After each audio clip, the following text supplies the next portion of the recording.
En el video anterior vimos cómo buscar el videojuego a modificar. En este video vamos a ver cómo realmente modificarlo. Ahora, tenemos nuestro servicio, que en este caso estamos llamando a agregar videojuego. Nosotros queremos modificar, pero los métodos son bastante similares. Por ello, copiaremos nuestro método de agregar videojuego y lo pegaremos.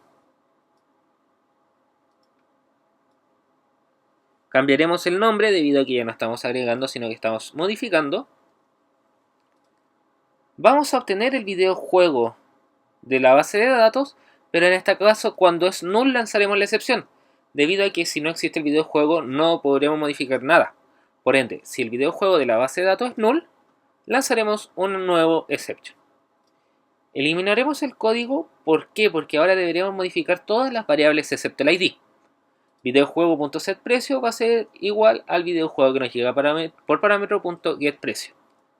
Lo mismo con el tipo, y el nombre no lo modificaremos debido a que buscamos por él. Ahora, el tema de la consola es un poco más difícil. ¿Por qué? Porque deberemos mover las referencias de cada uno de los objetos. Por ello, consultaremos si la consola del videojuego que está en la base de datos es diferente a la que nos llega por parámetro, o sea, que ha cambiado la consola. Llamaremos a la consola que existe actualmente y eliminaremos la referencia del videojuego. ¿Por qué? Porque recuerden, debemos mantener las referencias que concuerden unas con otras. Por ende, llamaremos al videojuego de la base de datos getIDConsola, getVideoJuegoCollection.remove el videojuego de la base de datos. Ahora, obtendremos una referencia a la nueva consola.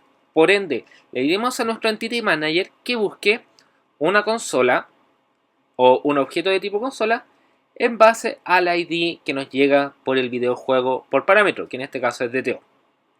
Una vez que hayamos obtenido esa consola, al videojuego de la base de datos se le asignamos videojuego, o mejor dicho, a la consola le asignamos el videojuego de la base de datos. Por ende, consola.getVideoJuegoCollection.add el videojuego de la base de datos. Y a nuestro videojuego de la base de datos, setIDConsola va a ser igual a la consola que buscamos en base al ID. Al finalizar este if, le diremos a nuestro Entity Manager que haga un merge, o sea, que tome la variable de la base de datos con la variable actual, la junte y la guarde. Con esto ya hemos terminado nuestro método de modificar. Nos iremos a nuestra controladora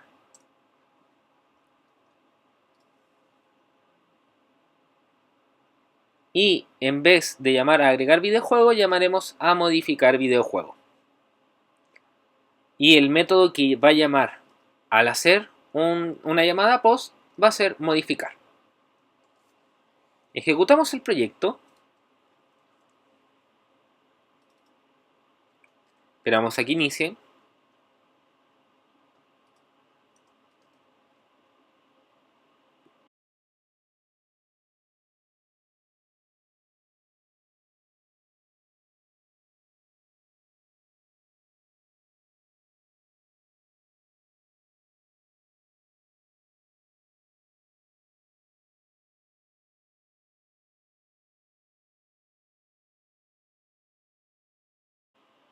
Llamamos al objeto buscado, que en este caso es Splatoon. Cambiamos el precio. Colocamos modificar. Y nos ha dicho que el videojuego ha sido agregado correctamente. Es un error que debería haber sido el juego ha sido modificado correctamente. ¿Por qué? Porque vemos nuestra base de datos y vemos que efectivamente ha sido modificado.